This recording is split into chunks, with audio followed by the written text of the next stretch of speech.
we can talk about those pastries for like a second. Like, wow, cannolis were magnificent. Honestly, I didn't have one, so I hope you had one for me. I had the little pistachio biscottis. They were amazing too. So thanks to the visionaries who sponsored the coffee break. So for our next speaker is a technical solution specialist in Intel's commercial client computing group with specialization on the Intel vGroup platform. The session is higher level PC management with Intel vPro's active management technology. So please welcome the enterprise client technical sales specialist, Eric Chong.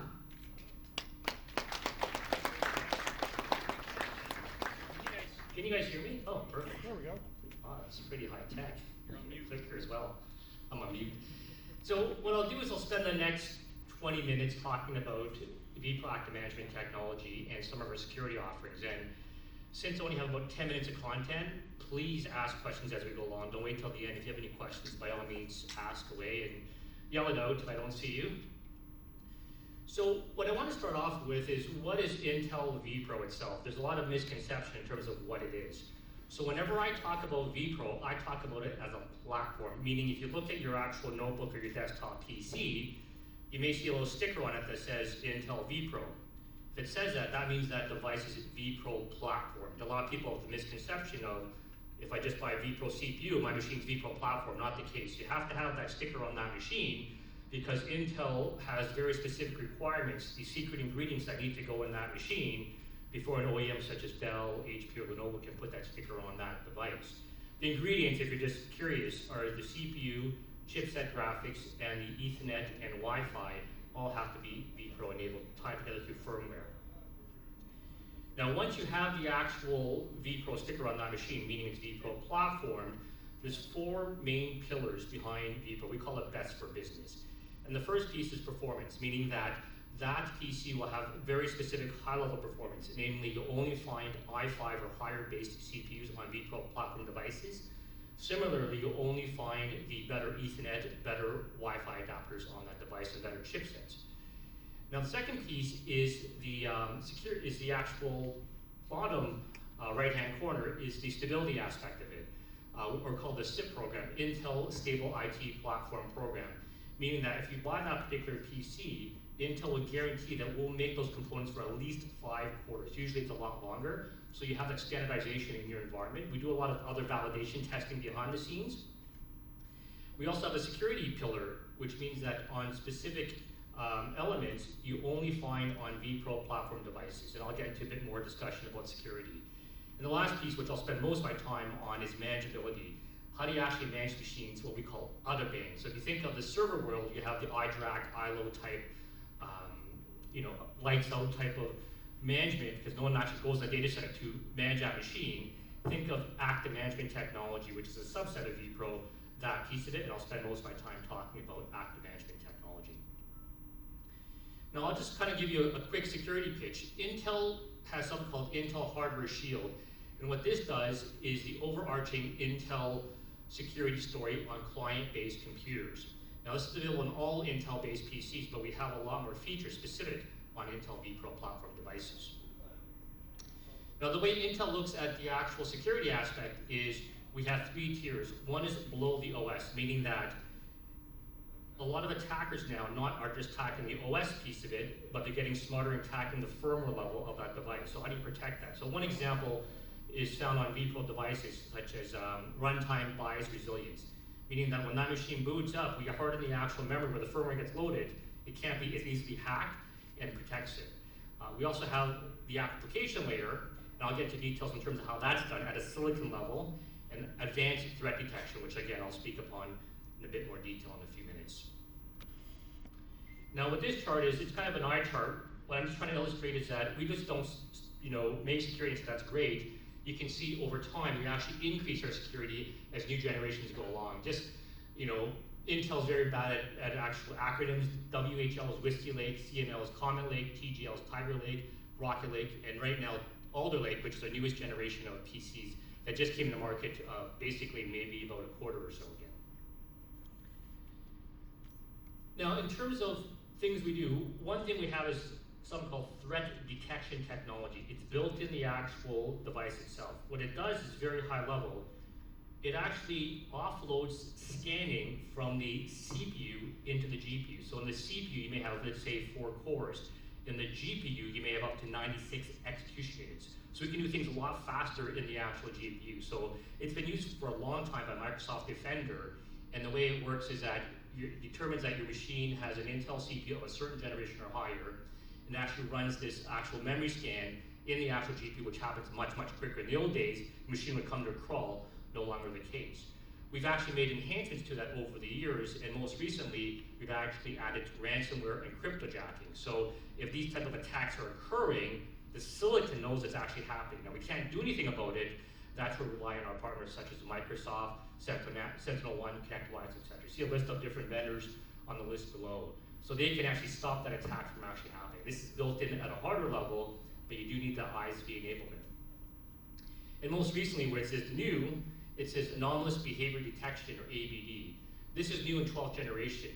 What we can do now is we can actually attack software that's been actually compromised. So I won't name any names, but you probably read in the news feeds that there was a particular software in the market, and I guess the hackers injected bad code into it, which exploited a bunch of different things.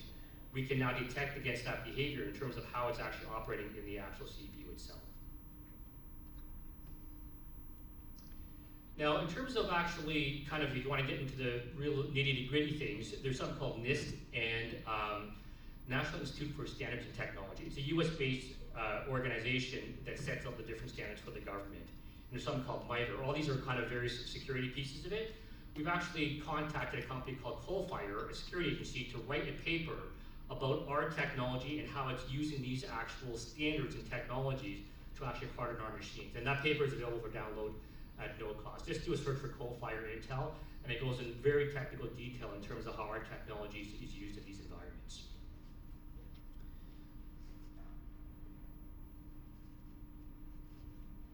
There we go. So now I'll talk a little bit about active management technology, or the other banned features. It's been in market for about 15 years, and in fact, funny enough, I did the very first activation in Canada, is in the province of Alberta, using this technology, even before it's known as vPro. Lots changed over the years. So with active management technology, that's the actual kind of pillar in the middle here. But what businesses want are various things, such as, how do you actually manage machines inside the firewall, outside the firewall, through Wi-Fi, through Ethernet. Active management technology is the harder component that lets you do that, but you need software to enable that. And that's something called Intel Endpoint Management Assistant, which I'll get into more detail on. And that's available to download at no cost.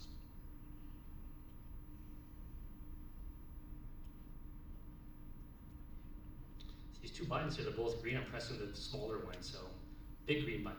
So again, if you start off with an Intel vPro platform, that's great.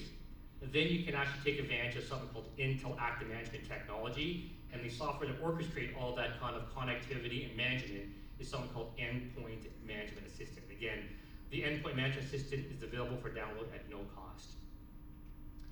Now, in terms of what does active management technology do, a lot of people equate vPro with active management technology.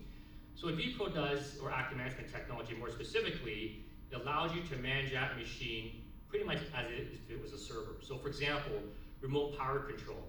This will give you the ability to turn on that machine remotely, turn it off remotely, reboot it remotely. And I'll go into the use case scenarios in a few minutes. There's something called hardware alarm clock, which allows you to wake up the machine at a one-time basis or a reoccurring basis. There's hardware KVM, which allows you to actually pretty much do everything as if you're physically in front of that particular PC, even going into the BIOS of that particular PC if you so desire. And the last piece on this chart is boot redirection. You can actually boot that remote machine with remote ISO.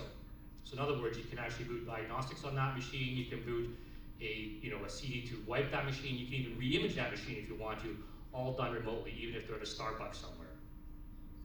Now, all these different use case scenarios traditionally were only available on-premise, meaning that if you took that notebook home, you lose all these capabilities. Intel did make a bunch of what they call, I guess, SDKs, or software development kit, and a big manual say, hey, if you want to do it out of band or from home, here's a bunch of stuff, write your own code. Of course, very few people did.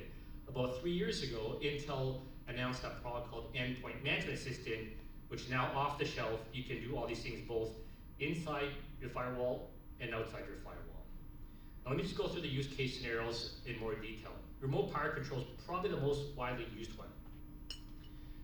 How do you patch a machine that's turned off? Not a trick question. You can't.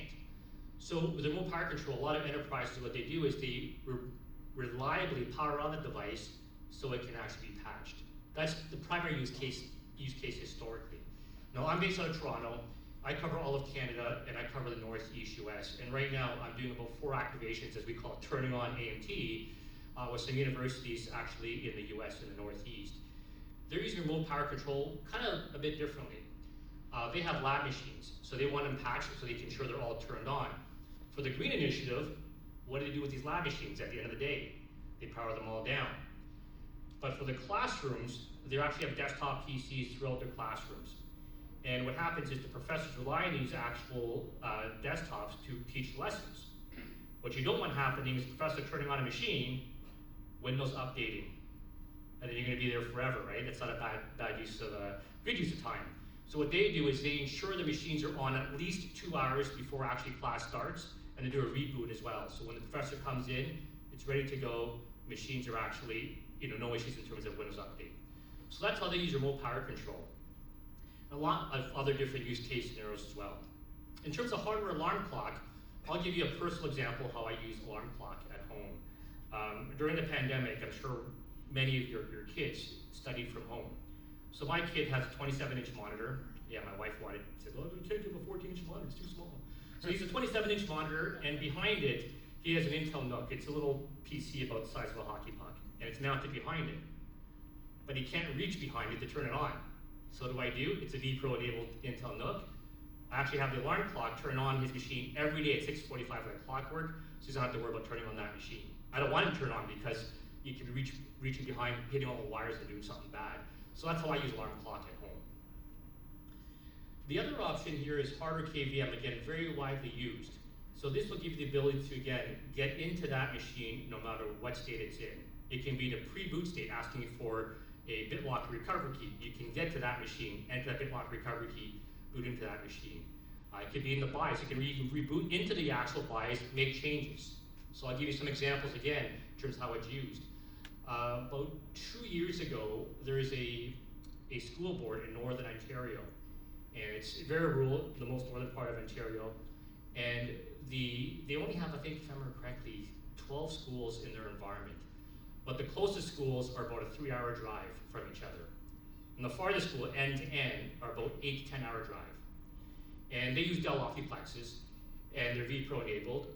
So when there's an issue, they have no IT staff, of course, on site. Historically, they'd have to get in their car, drive for anywhere from 2 to 12 hours to fix that issue, and drive back for maybe a 10-minute fix. Not very good use of time. So now what they do is hardware KVM. They can pretty much do everything as if they're in front of that particular PC. Another use case that's very, very popular recently for hardware KVM is accessing devices that aren't normally accessible. So for example, if you ever go to a Royal Bank or a Scotia Bank or any type of bank, you see there's a digital signage. Your mortgage rates are, what are they now, 5%, 10%? They're high. So they have these signs, and usually behind it, there's an actual PC that runs that digital signage. When something goes wrong, how do you actually fix that machine? You can't ask a banker to get a 6-foot stepladder, jump up and reset that machine. You gotta do that stuff remotely because that actual device is not very accessible. Similarly, another example is the workstations. We see a lot of rack workstations now. So I cover Northeast US, as I mentioned, so I cover a lot of Wall Street accounts. They're moving a lot of their high-powered workstations off, these big honking things from their desk into the data center. But these IT guys just can't go to the data center to make changes to it. So how do they access machines? Through hardware KVM, that's how they do it. So they can do everything as if they're in front of that PC. So one particular hedge fund company I dealt with, as I helped get them activated, is they have locations in New York, London, and Hong Kong, and they build all their machines remotely using this technology. Yes, question? What about if they have like GPUs or video cards in it? Because I've run into issues with like Dell, iDragon, Quadro cards and all that stuff. So the question is, what happens if they have GPUs in it? So it's a 2-part question, I'm glad you answered. So for a hardware KVM, you do need Intel integrated graphics. Now, if you have that and have a GPU on top of it, it'll still work depending on how you define the BIOS. If it's auto, PCI only, or discrete only, and integrated. On the mid-level, we call mainstream or expert class workstations, because this is still client-based. Those CPUs, like for example, the Xeon W2000, etc., do not have integrated graphics. How do you get around that? There's tricks to the trade. There's something called serial over LAN. Worst acronym ever, SOL. So what happens is with SOL, this is how it first happened, is you can actually still get text from your screen. So you can actually run a session. So you don't get hardware KVM, but with something like going into the BIOS, you can still do that and get textual-based information. So that's called serial over LAN. That's how we get around that issue with those type of devices. Now, I've talked to our business units and saying, hey, this is an issue that a lot of customers say, can you over time, build in the actual, just a small component of integrated graphics on these expert workstation devices. I talked to them 6 months ago, but these things take a few years before they happen. So I'm hoping, that we'll get that problem solved. But the serial over LAN is the actual way around that for out-of-band management. Which time do I have here? Okay, 10 minutes. So here's an example of retail, for example. If anyone has retail, you have all different devices that could be vPro enabled. So point of sale, for example, I mentioned digital signage, kiosks, vending machines, all these things are what we call headless devices. No one actually in front of that machine to manage it. So how do you get to that machine and manage it? So I did an activation in the US. It's probably the largest sporting goods store in the US. They're not an official reference for us, so I can't say who they are. But if you take the short form of Richard, you can probably figure it out. Something sporting goods. So they have all their actual kiosks actually activated with AMT, and they're now in the process of activating the corporate devices, not the in-store ones, with AMT as well because of the value it brings. Question, yes? How do you activate it on scale? Like what you're talking about, the 100 devices, all the devices. Last time I had experience with it, like you just need to go in BIOS, configure, first of all lock the BIOS because otherwise anyone can reset it whenever you want, and then configure it manually, set up some sort of password that at that time at least you can type, otherwise you kind of screw typing all special characters anyway. So let me paraphrase the question. So the question is, how do you activate it in scale? So in the old days, it wasn't easy. So they had something called the MEBEX, or Management Engine BIOS Extension. And what happens is that you would have to go into that machine manually, type in MEBEX. All that stuff is not required. So we activate on scale all the time. We actually have an agent that turns this piece on, and you can use certificates. So the largest installation that I've done on scale, my personal experience, is 120,000 clients. It's a healthcare provider in the actual Boston area. And what happens, you have a small agent, it gets put on that particular machine, it turns it on, and you don't have to physically touch that particular PC. Is it a vendor specific of my device, or it comes from Okay, the question is a vendor specific. So it can be any vendor as long as it's vPro platform. So it could be Dell, HP, Lenovo. As long as that vPro sticker is on that device, we can activate that device. Correct. It's an Intel standard that the manufacturers can follow. If they have those secret ingredients in terms of hardware and firmware, they're good to go. And then there's multiple tools in the marketplace. Some of them are fee-based. The ones from Intel are free. There's no cost to it. And if you want to actually activate AMT or have any inkling of doing that, reach out to QuadBridge account exec, and they'll get in touch with myself, and we can assist with that process. If you have some questions, just raise your hand, so it's going to be easier with the microphone so everybody can hear it. Okay, time check, 7 minutes. Okay, so in this particular chart, what it's saying is that a lot of folks use software-based management. So I'm pretty sure you all use some type of software-based management, whether it's SCCM, Case, BigFix, Ninja, Dado, ConnectWise. Those are great tools if the operating system is up and running and healthy. Now, when that machine is blue screened or hung, those tools have very little value. That's where we can supplement things with Intel vPro, more specifically hardware-based management or active management technology. And the good news is that our tools do integrate with all those different tools that I talked about earlier, like the Kaseya's, Dados, SCCM, etc. So the last point I want to make here is Intel Management Assistant. This is a tool you can download at no cost from Intel's website. It can be installed either on-prem or in the cloud, and you can manage machines both inside and outside your firewall. So I actually have this set up in my home as well. So what I do is when I'm working, like now, and I want to make sure my kid's not actually, how can I put this politely, is doing his homework, I can actually see his screen to make sure he's doing his homework remotely, even from here 600 miles away, or 500 kilometers, I should say. Can he tell? Can he, good question, can he tell? The answer is it depends. So with the Intel endpoint management system, there's two parts to it. There's actually an in-band agent that works through software, and the out-of-band piece that works just through hardware. If I do it through hardware, absolutely you can tell, because what happens is that there's actually a red and yellow border that goes around that particular PC, indicating something's actually happening. So that's pretty obvious. But the in-band piece, the software piece of it, you cannot tell it's passive. Now, between me and you, if you look really closely, the actual mouse split flashes a little bit when I'm actually viewing it remotely, but depending on what he's doing, he may or may not see that. Any questions? Yes. How do you ensure connectivity of remote devices that are at home? So if I have someone with like a laptop and a wireless adapter, I assume you need to connect to it, you know, if it's broken that way. How do you ensure that? Good question. What's the secret sauce? So with Intel Endpoint Management System, so I'll go back, how much time do I have here? Okay, 4-minute answer. In the old days, everything was on-prem, so your vPro enabled endpoint would be configured manually, like by typing that password, etc.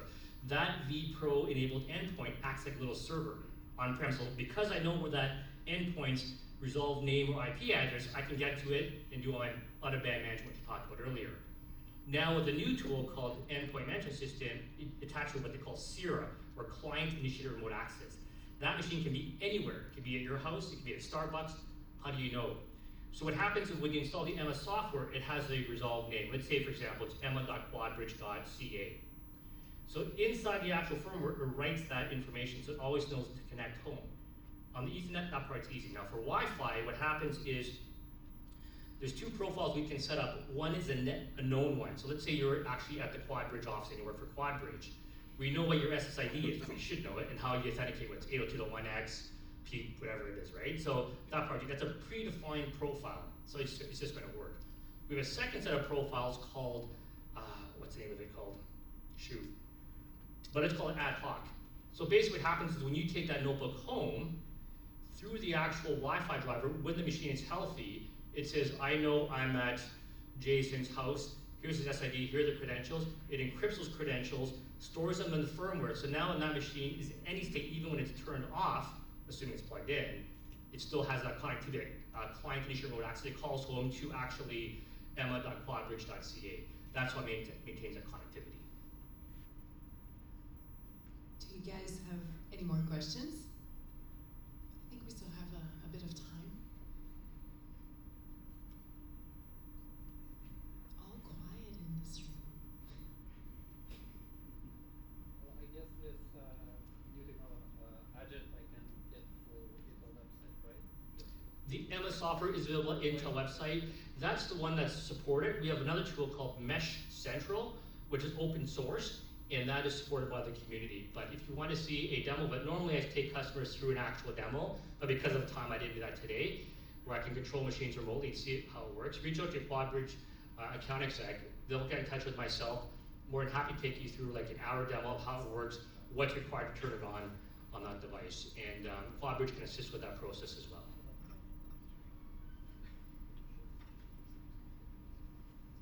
Any other questions? Yes, we have one.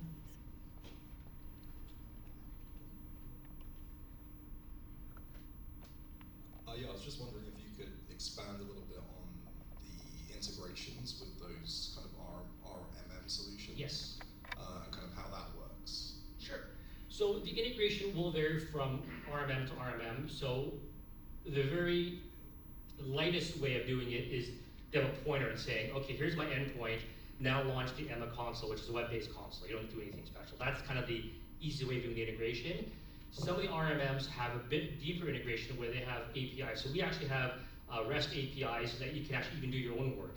So let's say, for example, you're actually in Dado, for example. They'll say, oh, I know this machine's activated and turned on.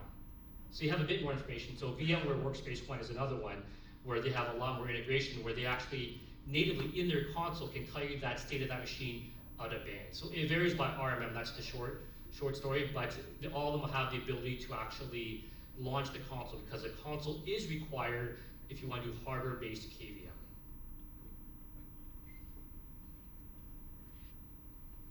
I am coming.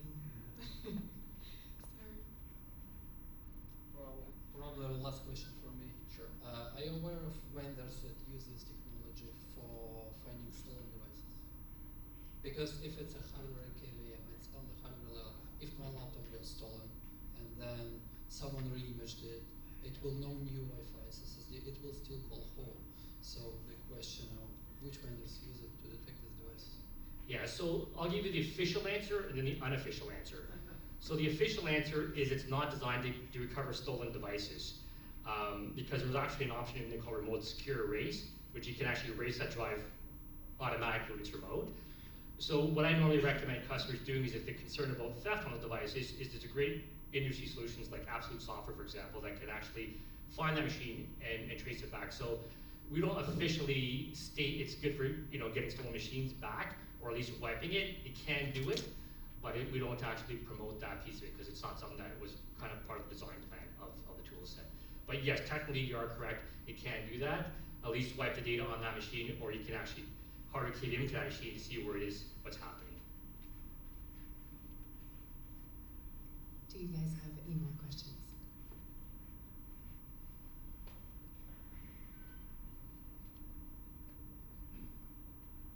Well, thank you so much.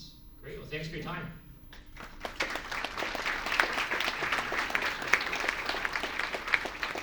So I think we're going to jump right away into the next session.